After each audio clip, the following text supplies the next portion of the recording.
Hi guys, so the story I chose to read this week for the William Allen White Award was The Report Card. This book was written by Andrew Clements. There's not an illustrator. It was copywritten in 2004.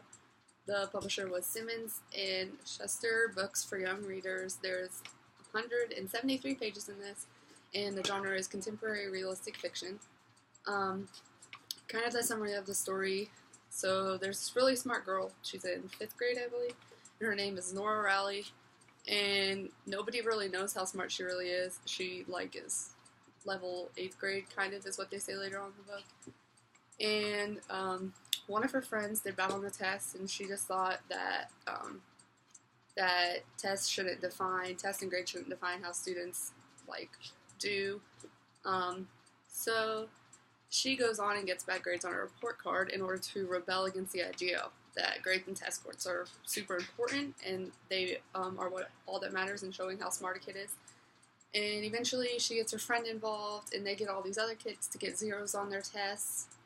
And then eventually the teachers and the school gets involved to stop the rebellion. And so that's kind of the story. And then towards the end of the book, she goes on and actually shows everyone how smart she is. And so Nora and Stephen and the teachers are some of the main characters in the book. The story takes place in a town called Philbrook. The theme from the story can be that a student's grades don't completely define them. Most of the interaction between the characters is like the rebellion between the teachers and the students, and the teachers trying to get it to come to an end.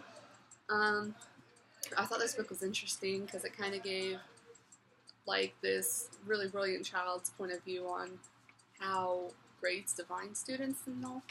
And one of the activities I chose to do is that you could give students a test with material and then give them a worksheet or a handout with the exact same material on it, but don't tell them it's the same as the test, and just kind of compare and see how they do, whether they know the information and just do bad on the test or whether they just don't know it at all. So yeah, that's all. Thanks guys.